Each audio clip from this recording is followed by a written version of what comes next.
अस्सलाम वालेकुम guys, एजुक्राफ्टर online academy में खुश आमदीद। मैं हूँ आपका teacher Haibat Khan. MS word 2016 lesson 1 में हमने जो है वो फ़ॉन्ट की चीज़ें सीखी थी कि किस तरीके से हम अपने टेक्स्ट को एडिट कर सकते हैं, किस तरीके से जो हम अपने फ़ॉन्ट को फॉर्मेट कर सकते हैं और हम उसके कलर वगैरह सारी चीज़ें कैसे चेंज कर सकते हैं। ये जो मेरा टॉपिक है ये जस्ट क्योंकि फ़ॉन्ट की फॉर्मेटिंग के हवाले से था।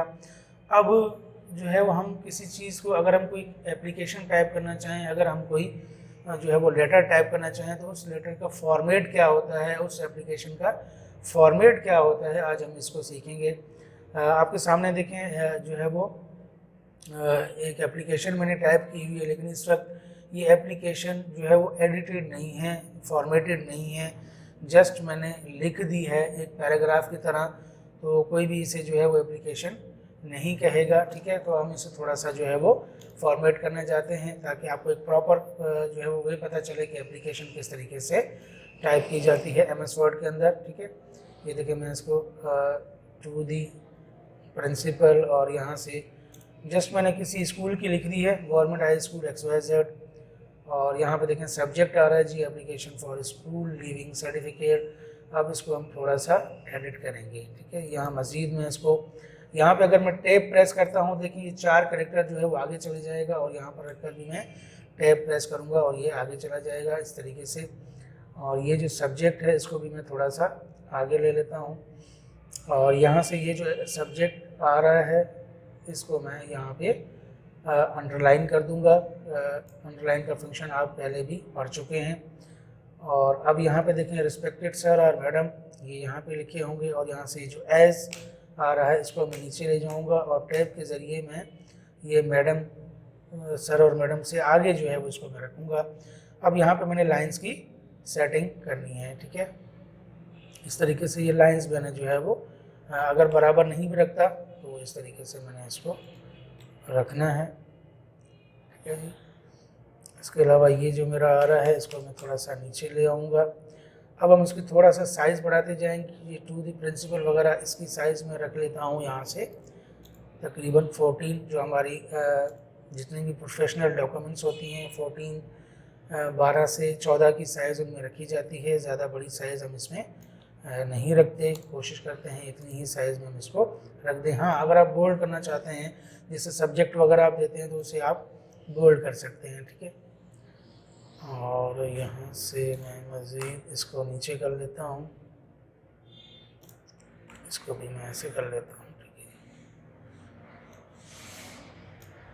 और इसकी भी मैं साइज़ यहाँ से थोड़ी सी बढ़ा देता हूँ, 14 पे ले आता हूँ। अब इसको मैं थोड़ा सा जो है वो सेट कर लेता हूँ। अगर मैं बोल्ड करना चाहूँ तो बोल्ड भी कर सकता हूँ। और ये देखें जी, यहाँ पर मैं जो नाम आता है इसको मैं ले आऊँगा बिल्कुल राइट साइड पे। कहाँ पे लाऊँगा? राइट साइड पे देखें टैब लिखा हुआ आ रहा है और टैब से आप टैब के बटन से आप इसको आगे ले जाएंगे और नीचे जो नेम आ रहा है वो भी इसको आप ले आएंगे और फिर आप यहाँ से स्पेस की मदद से इसको जो है वो बराबर कर सकते हैं। इसकी मैं थोड़ी सी साइज़ बढ़ा दूंगा और इसको जो है वो यहाँ से देखें इसको मैं कर देता हूँ कैपिटलाइज ईच वर्ड। ठीक है, और इसकी मैं थोड़ी सी साइज़ बढ़ा दूंगा। तो ये देखें जी, ये आपकी पूरी एक जो है वो एप्लीकेशन मैंने टाइप कर दी।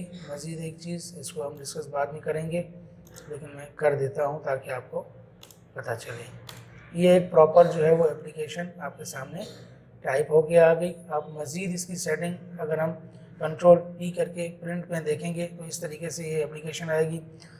पूरे पेज पे नहीं आ रही तो हम एक चीज़ और इसमें कर लेते हैं, यहाँ से हम इसकी थोड़ी सी लाइन की स्पेसिंग को सेट कर देंगे इस तरीके से। और मज़ीद यहाँ से हम इसको नीचे ले आएंगे।